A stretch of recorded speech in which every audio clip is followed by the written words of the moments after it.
So, looking through this whole stack of research, I had this one big realization Oh, yeah. What's that?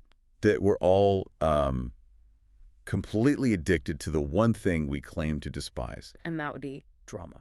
I mean, we all say we want peace. We talk about this idea of a drama-free life. right. But if you actually look at the data, what we click on, what we talk about with our friends, what keeps us up at night, it's like we're obsessed with the fire. We say we want a smooth flight, but we're the ones with our faces glued to the window watching the engine smoke. It's that classic rubbernecking effect, isn't it? You drive past an accident on the highway and you don't want to see anything bad, but you also, well, you can't really look away. You can't. There's something almost primal about chaos that just grabs your attention. Exactly. And that's really the tension we're diving into today. We're looking at what the sources are calling the architecture of a drama-free life. Right.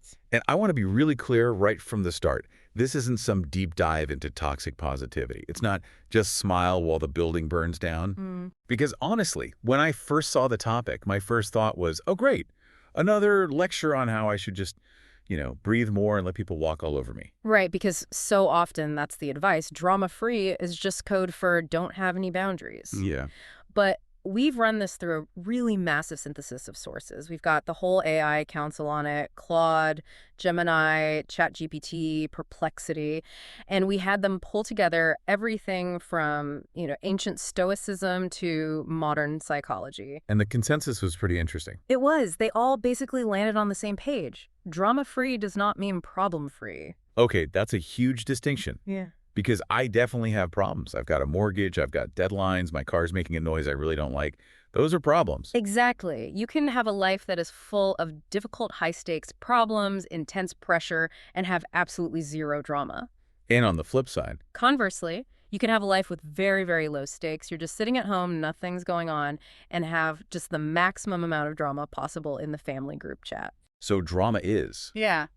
It's like a layer we add on top of what's actually happening. It's the overhead. I think that was the term the Gemini source used, right? Emotional overhead. Yeah, I circled that. It frames it as a tax.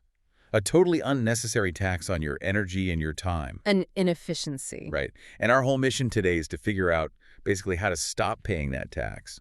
But I have to play the skeptic for just a second. Go for it. Because when I hear drama-free, my mind immediately jumps to, like, a monk on a mountain or someone who just doesn't care about anything or anyone. The whole checked-out strategy. Just pure apathy. A little bit, Yeah. yeah. If I don't engage with anything, I can't have drama. But I also, don't really have a life. No, and the Copilot summaries were really aggressive on this point. They said if your whole strategy for avoiding drama is just isolation, living in a cave, deleting all your apps, never speaking to your mother-in-law again, that's not a drama-free life. What is that? That's just loneliness. It's avoidance. A truly drama-free life actually requires high engagement.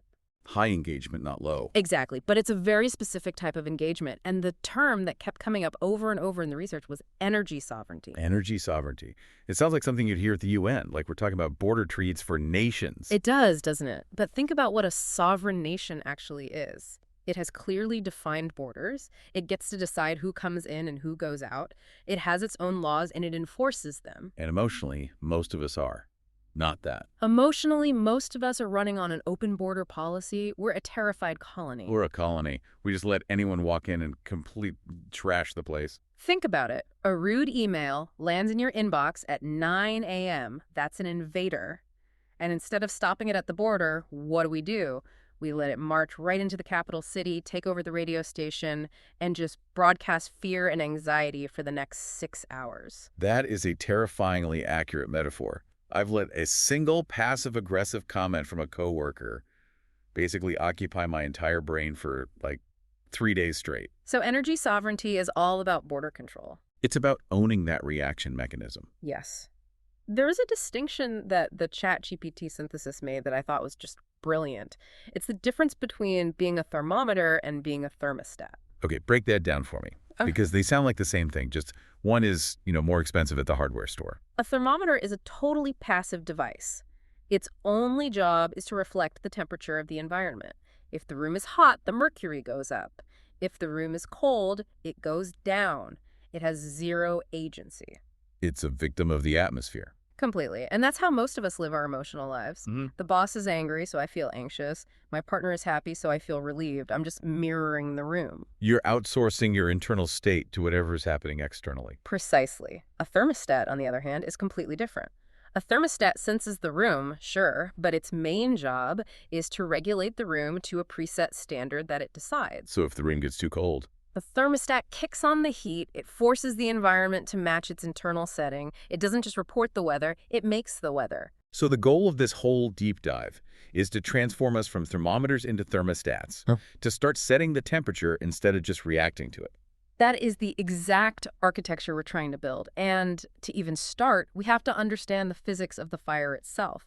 There's a formula that the Gemini source laid out. They called it the drama equation. Did you see that? I did. It's so simple, but it's one of those things that once you see it, you just can't unsee it. Drama equals fuel plus oxygen, Right. And in this context, the fuel is our attention. and the oxygen is our reaction. And the core theory is that a fire literally cannot exist in a vacuum. It's not a choice, it's physics.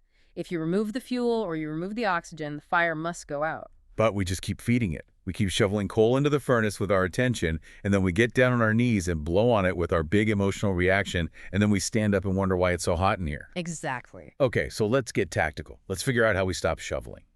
The sources seem to break this down into 3, maybe 4 main pillars: internal, social, and environmental. Let's start inside the house. The internal firewall. This is the hard part, isn't it? This is the part nobody really wants to hear. It is, because right out of the gate, the sources came out swinging with the statistic that, I'm not going to lie, I felt a little personally attacked by the 80% rule. The 80% rule, That 80% of drama is internal. which implies that the vast, vast majority of the chaos in my life isn't actually happening to me. It's happening in me. It's a bitter pill to swallow, because we love to externalize, don't we? It's my toxic boss, my crazy ex, the political situation. We are so good at making a list of all the external villains. Of course, it's easier. But the research, especially the notes on cognitive behavioral therapy from the Claude synthesis, they all point to the same thing. The event itself is almost always neutral. This is that stoic influence you mentioned coming through. Oh, heavily. It's pure Marcus Aurelius, Epictetus. Their whole philosophy was, men are not disturbed by things, but by the view which they take of them. Okay, but give me a concrete example of this. Because if someone, I don't know, slashes my tires, that doesn't feel neutral. That feels bad. That's objectively a bad thing. Okay, fair point. Let's use that. Someone slashes your tires. That is a physical fact. The rubber is cut. Your car is undrivable. That is the 20% reality of the situation. Okay. Now, the drama, the 80%, begins with the story you immediately attach to that fact. Why does this always happen to me? This city is garbage. People are the worst. My whole day is ruined. I'm going to be late. My boss is going to kill me. I'm going to get fired. Exactly. That whole spiral, that monologue of catastrophizing, that's the 80%, the slash tires, the 20%.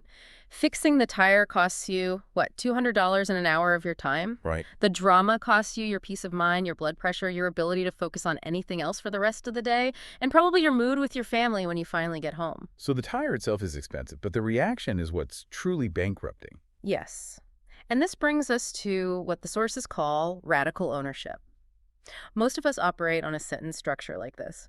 They made me feel angry. Which is grammatically passive. And it's psychologically false. Unless they literally injected you with a syringe full of adrenaline, they didn't make you feel anything. They provided a stimulus. You provided the response. Radical ownership flips that script. It flips it to, I chose to react with anger. I got to be honest, I hate that sentence. I really do. Why? Tell me why. Because I chose to react with anger puts all the responsibility on me. And sometimes I just want to be the victim. It feels good to be the victim, doesn't it? You get sympathy. You get to feel morally superior. You get to point at the other person and say, look what a monster you are. And you just hit on the addiction right there. Drama provides a little dopamine hit. Righteous indignation is a hell of a drug. It is. When you get to tell your friend, can you believe what she said to me? Hey, you feel this rush of superiority. You're reinforcing your own identity as the good person in the story, and they're the bad person. So we're really fighting our own biology on this. We are. The brain is literally wired to look for threats. It prioritizes negative information because, that's what kept us alive on the savannah. But in a modern office, that same threat detection system is constantly misfiring. It's treating a passive-aggressive Slack message like it's a saber-toothed tiger. Exactly. So the question becomes, how do we override that ancient programming? Because you can't just decide not to feel that initial adrenaline spike. No, if I get a nasty email, my heart rate is up before I've even finished the first sentence. I'm already in fight or flight. You can't control that initial spike. That's the amygdala hijack. That's your lizard brain grabbing the steering wheel. But, and this is the absolute key from the neuroscience notes, that chemical surge only lasts for about 90 seconds. 90 seconds. 90 seconds to 2 minutes if you don't feed it. If I don't keep it going. Right. The neuroanatomist Jill Bolt-Taylor talks about this. The chemical flush creates a physiological sensation, but after that 90 seconds, the chemical is gone. It's flushed out of your system, unless Unless you re-trigger it. And how do we re-trigger it? By rereading the email 10 times. By immediately calling a friend to vent about it. By furiously typing out a nasty reply. We keep restocking the fuel for the fire. So the single most important tactical advice here is what all the sources call mastering the pause. The buffer zone. You have to create a buffer zone to let that lizard brain go back to sleep, so the logical adult part of your brain, the prefrontal cortex, can come back online and take control. The sources got really specific here. They suggested a 24-hour rule for big things and a 10-minute delay for the smaller stuff. The 24-hour rule should be non-negotiable for any high-stakes conflict. If you receive a text or an email that makes your hands physically shake, We've all been there. you are legally forbidden by your own internal law from hitting send on a reply for a full 24 hours. I've actually tried this in my own life. And what's amazing is 24 hours later, I'll go back and read the draft I wrote in the heat of the moment, and I sound completely insane. You sound like a crazy person. 100%. I sound totally unhinged. And I'm always just so incredibly grateful that I didn't create that permanent paper trail. It's like I was possessed by an angry ghost. That's the sober you, looking back at the actions of drunk you. You were drunk on cortisol and adrenaline. Yeah. But there's a nuance here the ChatGPT source brought up that I found really fascinating. It's not just about cooling off. It also said that silence is a dominant strategy. Okay, unpack that. Because to me, silence feels like weakness. It feels like I'm letting them get away with it. If I don't hit back right away, I've lost the fight. That's the illusion. Think about it in terms of power dynamics. Who rushes to respond? The intern rushes. The assistant rushes. The CEO takes their time. When you respond instantly to a provocation, you are sending a very clear signal. You're signaling, you have complete control over my time and my emotions. You pushed a button, and I jumped. Oof. Okay, so by replying immediately, I'm basically saying I have nothing more important to do right now than fight with you. Precisely. But when you wait 24 hours, or in some cases you don't respond at all, you signal something very different. You signal, this is not an emergency to me. I am operating on my own timeline. You're demonstrating that your internal peace is way more important than their external chaos. That is the ultimate power move. It's saying, I see your chaos, and I am actively choosing not to subscribe to your newsletter. But that brings us to the biggest barrier, right? The thing that stops us from just being silent. The trap. The validation trap. The desperate, all-consuming need to be right. The Claude source posed the question so bluntly, it was almost jarring. It just asked, do you want to be right or do you want to be at peace? And the really heartbreaking part is that you usually have to pick one. You almost never get both. But wait, why can't I have both? I mean, if I'm objectively right, I should be able to prove that I'm right, and then we can all exist peacefully in the warm glow of my correctness. Because proving that you're right requires the other person to admit that they are wrong. And in the middle of a drama loop, how often does that actually happen? In my experience, statistically it's zero. It's never happened. Never. It's like arguing with a brick wall, but you're the only one who's getting a headache. You're trying to apply logic to what is fundamentally an emotional problem. The other person isn't arguing about the facts. No.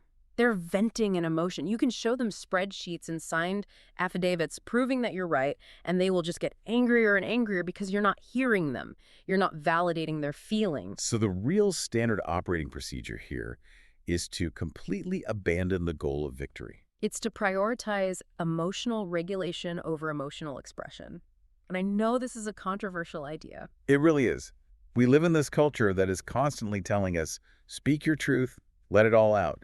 Don't bottle up your feelings. Right. If I don't express how I'm feeling, am I just going to get an ulcer? Yeah, isn't that unhealthy? And there is definitely a time and a place for expression. In therapy, In your journal. In a safe, structured conversation with a trusted partner. But the sources argue that in the context of active drama, when you're dealing with a high conflict, person unfiltered expression is actually dangerous. Okay, explain that distinction. Why is it dangerous? Because in a safe space, expression leads to healing. But in a high conflict space, expression is just ammunition. Ammunition. Yes. If you say to a dramatic person, I feel really hurt when you say that, a healthy person hears your vulnerability. A dramatic person hears a target. They think, oh, good, that worked. Now I know where the button is and I can push it again later. Wow. Okay, so regulation means I have to process the feeling internally first. Maybe I go for a run, maybe I scream into a pillow so that I don't have to just spew it all over the other person. Exactly. You process the sewage at your own internal treatment plant. You don't just dump it directly into the public river. You deal with the emotion privately so that you can present a calm, boring, and impenetrable front to the world. That actually leads perfectly into the second pillar.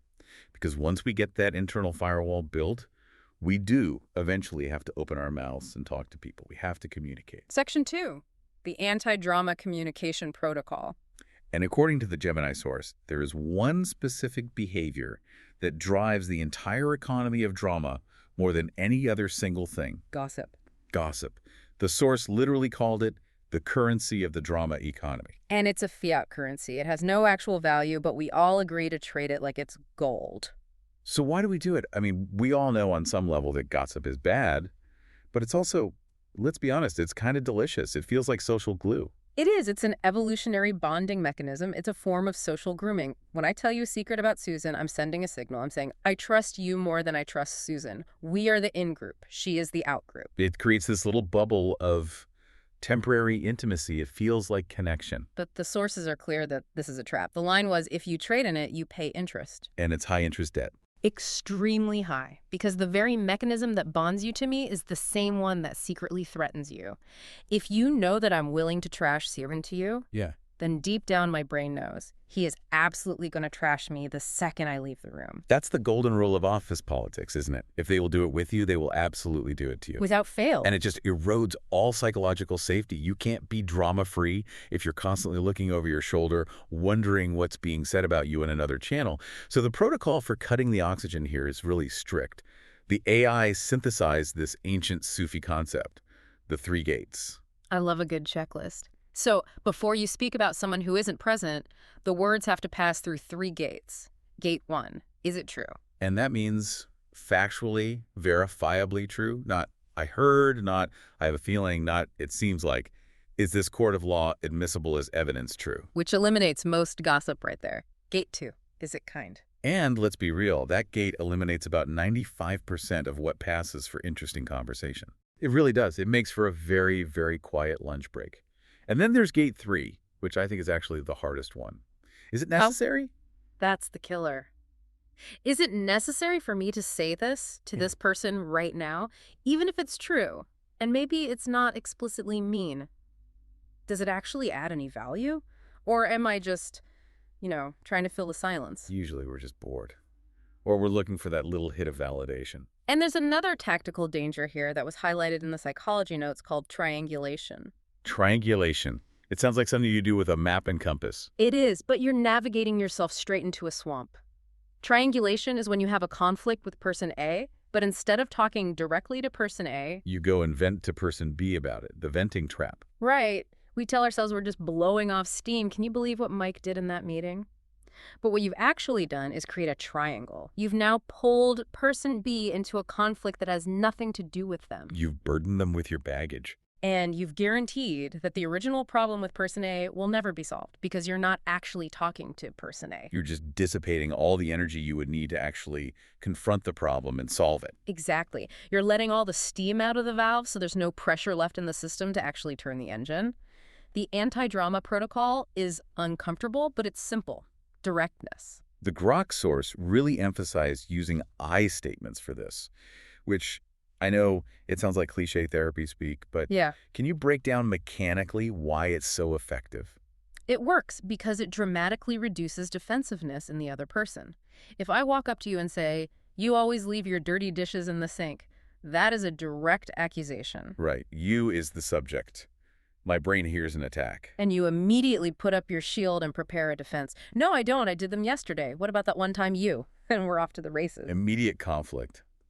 I'm already making a mental list of all the times I did the dishes.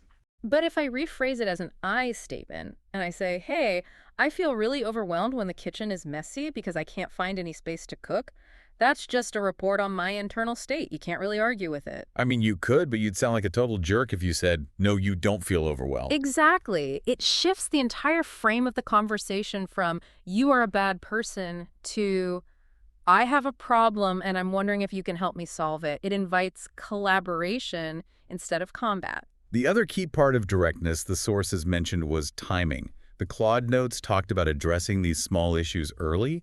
It's the broken windows theory of relationships. Ooh, I like that. Most of those huge relationship-ending blow-ups, they're never actually about the final event. A couple doesn't get divorced because he forgot to buy milk on the way home. Yeah. They get divorced because of 10 years of accumulated resentment about the milk and the socks on the floor and that thing he said at Thanksgiving in 2014. It's the one dirty coffee mug left on the counter that suddenly becomes a 4-hour screaming match about respect and dignity and the meaning of life. Precisely. The anti-drama mindset says, I am willing to have this slightly awkward 30-second conversation today. Hey, can you please move your mug? To avoid that 4-hour war next month. It's just preventative maintenance. You're paying a small emotional tax now to avoid a massive, catastrophic audit later. A perfect analogy. Now, we can't leave communication without talking about the ultimate tool in the arsenal, maybe the most powerful word in the English language. The word no. Boundaries, the gatekeepers of your energy. The Gemini source had that great, simple reminder, no is a complete sentence. Yes, but we so rarely treat it like one, do we? We treat no like it's the opening statement in a long and complicated trial where we have to present our case. We feel this overwhelming need to offer a 3-paragraph footnoted explanation. Oh, I'm so sorry, I can't make it to your party because my cat might be sick, and I think my car's making a weird noise, and I have a headache, and I might be coming down with something. And when you do that, when you give all those reasons, what are you actually doing? You're handing the other person ammunition. You're opening a negotiation. Right. Because if I say my car's broken, they can immediately come back with, oh, no problem, I'll pick you up. Exactly. Oh, don't worry, just bring the cat. Oh, you can just wear a mask. If you give them a reason, they have something to solve. But if you just say, thank you so much for the invitation, but I can't make it, there is nothing for them to grab onto. It's like a smooth wall of glass. I thought ChatGPT offered a really practical strategy for this. They called it pre-decided personal policies. I thought this was genius because it takes all the emotion and guilt out of the moment. It's a total game changer. It basically treats your personal life like a well-run business. A bank doesn't close at 5 p.m. because the teller hates you personally. Right. The bank closes at 5 p.m. because that is the policy. It's not personal. It's not up for debate. So how do we apply that to our own lives? Give me an example. You decide on your rules of operation before the situation ever arises. For example, I have a policy that I don't do work calls after 7 p.m. Or I have a personal policy that I don't lend money to family. Or I have a policy of not attending events on Sunday nights because that's my reset time. So when someone asks you for something that violates one of those, you're not making a decision in the moment. You're just relaying the existing policy. I'd really love to help with that, but I just have a policy against taking on new projects in the last week of the month. It's not personal. It's just the code that your system runs on. And it saves so much willpower because you're not relitigating your boundaries with yourself every single time. Okay, that's incredibly powerful. Let's move on to section 3. So we've handled our internal state. We've cleaned up our communication protocols. But, we don't live in a vacuum. We have to audit the people we surround ourselves with. The social environment. And this brings us right back to that classic Jim Rohn quote that we've all heard a million times. You are the average of the 5 people you spend the most time with. I know it's a cliche, but when you look at it through the lens of drama, it just hits differently. It really does. Because if your 5 people are all drama factories, then you are going to be producing drama widgets whether you want to or not. It's inevitable. The social contagion of emotion is a real, scientifically proven phenomenon. We have these things called mirror neurons in our brains.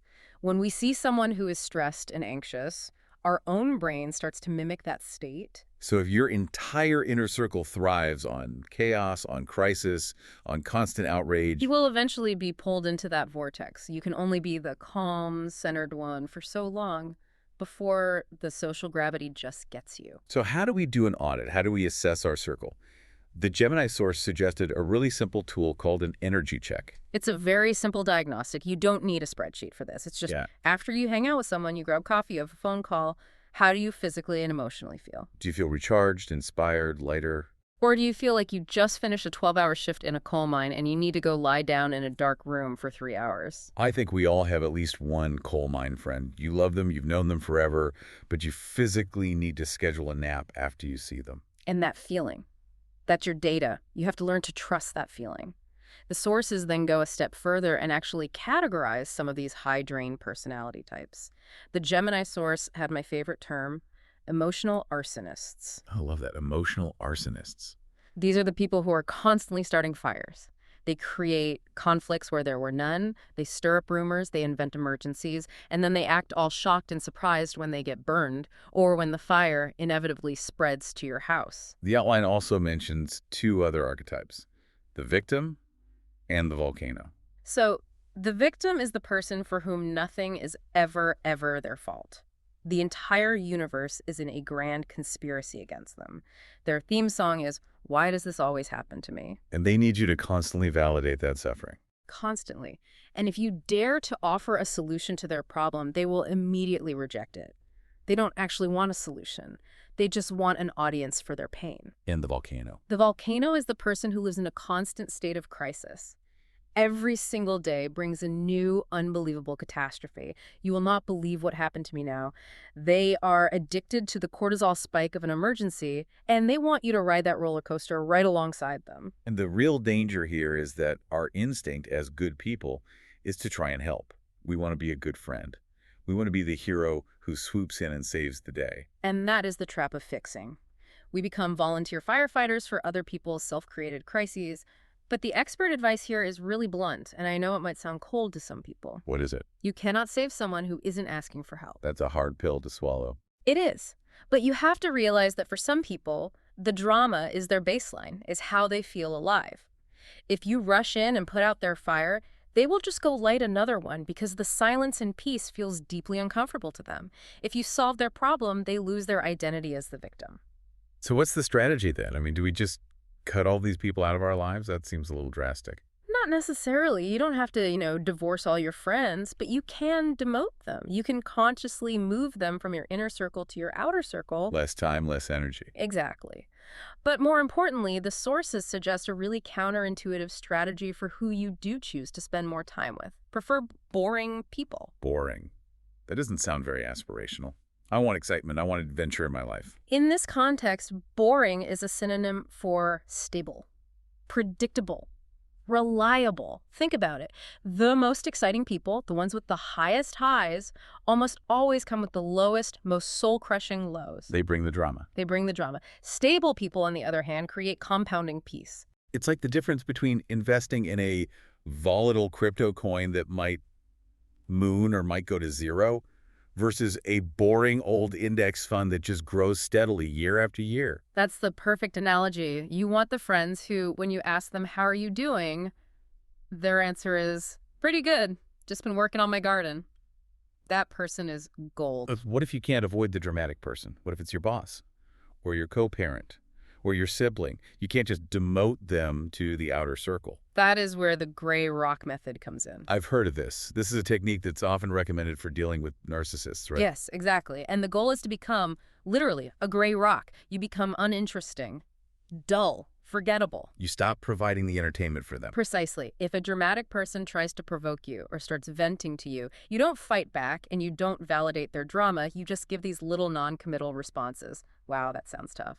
I see. And then what? And then you pivot to something incredibly mind-numbingly boring. Anyway, I really need to go organize my spice rack. Or I have to go file some tax receipts. You are offering them zero fuel, zero oxygen.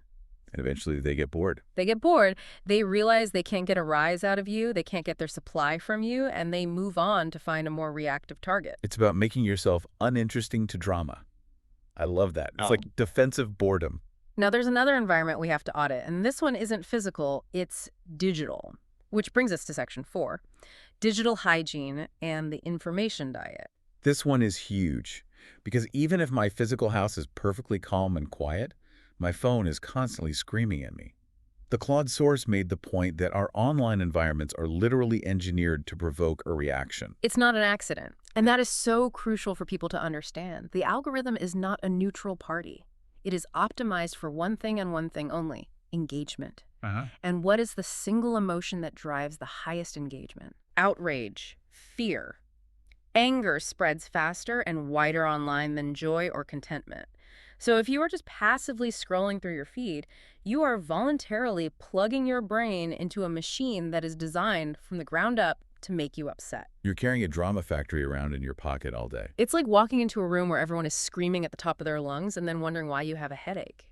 The perplexity source brought in this concept of the low information diet, which I know is a Tim Ferriss idea. And it challenges this fundamental assumption that we need to know everything that's happening everywhere all the time. But isn't it my civic duty to be informed? Don't I need to know about every terrible thing that's happening on the other side of the planet? Well, there's a difference between being informed and being inundated. The low information diet gives you a simple filtering question for any piece of news. Is this information actionable for me right now? Does it impact my life directly? Can I do anything about it? It's that classic circle of control versus the circle of concern. Exactly. If you read a story about a scandal involving a celebrity you've never met, can you do anything about it? No. Does it impact your life? No. So what is it? It's just noise. It's drama fuel. It's clogging up your mental filter and taking up space that could be used for something useful. So selective ignorance isn't a weakness. It's a necessary survival strategy in the modern world. You just don't need to have an opinion on every Twitter controversy. Peace scales with informational minimalism. You have to be ruthless about curating your feed. Unfollow, mute, block. And there's also a note here about the flip side of this, which is oversharing. It's not just about what we consume, it's about what we broadcast out into the world. Yes, this ties directly back to privacy. The sources warn against putting your private business on public platforms. Which seems so obvious, but we see it constantly. People having full-blown arguments with their partner in the Facebook comments. Or that passive-aggressive vague booking. I just can't believe the betrayal from people I thought were my friends, followed by a crying emoji. And then someone immediately comments, "You okay, hun?" And they reply, "I'll DM you." It's just performance art.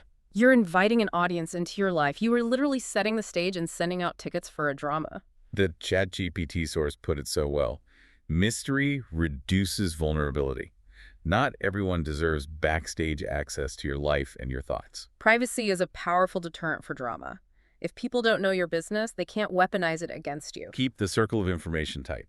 Okay, moving into section 5, let's look at the advanced mindset shifts. This is for when you've got the basics down, you're pausing, you're not gossiping, you're curating your feed, and you want to really bulletproof your inner peace. And the first advanced shift is what the source is called the don't attend policy.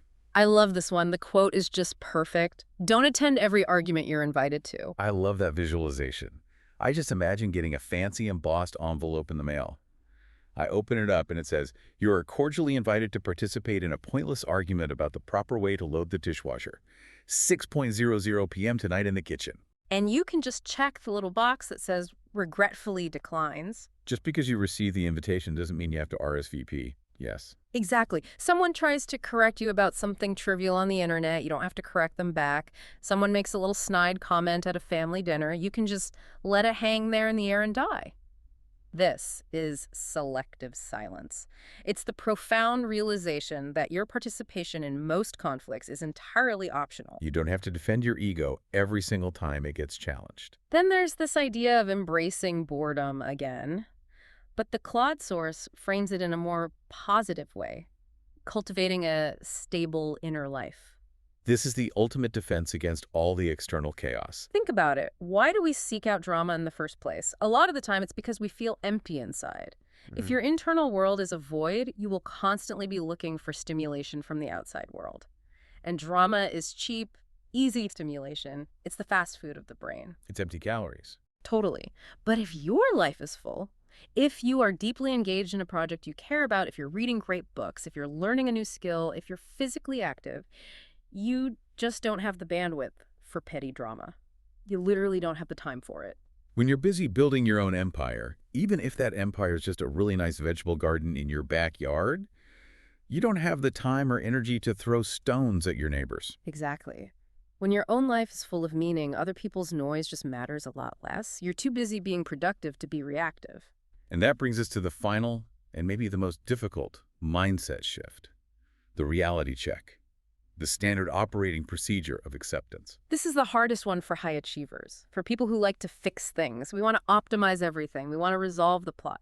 We want the movie to end with the bad guy apologizing and the good guy riding off into the sunset. But real life is almost never a clean movie ending. No. The sources are all in agreement on this. Some situations in life will have no satisfying resolution. You are never going to get that apology. That person is never going to admit they were wrong. They will go to their grave believing that they were the victim in the story. You have to find a way to be okay with that. You have to be okay with that. Your peace has to come from your own acceptance, not from their admission of guilt. If you are waiting for the other person to change so that you can finally be at peace, you are literally letting them hold your happiness hostage. You're giving them the keys to your own house. The Grok source brings up forgiveness here, and it makes that really important distinction, that forgiveness is for your peace, not for theirs. It's not about letting them off the hook. Not at all. Forgiveness is just you deciding to cut the anchor. It doesn't mean what they did was okay. It doesn't mean you have to trust them or even speak to them ever again. It just means you are done dragging that heavy, rusty event behind you for the rest of your life. You're cutting the rope so that your ship can finally sail away. Okay, so let's wrap this all up. We've covered a ton of ground here. We've basically built the entire architecture. We have. To recap the whole system, we have those three main pillars. Pillar 1. First is the internal pillar. Regulate your own reactions. Master that pause. Remember the 80% rule. You own your response. Stop trying to win the argument. Start trying to win your freedom. Pillar 2 is social. Curate your circle ruthlessly. Close the gates on your time and energy with clear, pre-decided boundaries. Prefer stable, boring people over exciting, chaotic ones. And be a gray rock when you need to be. And the third pillar is environmental. Starve the fire. Stop the flow of gossip. Go on a strict low-information diet and stop broadcasting your private life to a public audience. You know, it sounds so simple when we list it out like that, but it is not easy to do in practice. No, it's not. It's an active, daily discipline. It goes against our deepest evolutionary instincts. It goes against the design of every social media algorithm. And it often looks and feels like losing in the short term. You lose the argument because you chose to stay silent. You lose the connection because you set a boundary and they didn't like it. But you win the war for your own peace of mind. You win the long-term war. And that is a prize that is worth paying almost any price for. That's really the so what of this whole deep dive, isn't it? You're trading the cheap, sugary hit of dopamine from drama for the deep, lasting satisfaction of inner peace. Exactly. I want to leave everyone listening with that final provocative thought from the sources.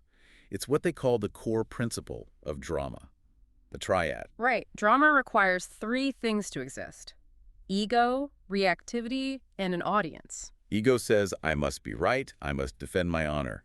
Reactivity says, I must respond to this immediately, and audience says, I need someone to watch me do it. And if you remove any single one of those three legs, the entire structure of the drama collapses. It cannot stand on two legs. So that's the challenge for you today. Look at the fires burning in your own life. Which leg of that stool are you going to kick out from under it? Are you going to check your ego? Are you going to kill the reactivity with a pause? Or are you just going to walk away from the audience? The choice is always yours.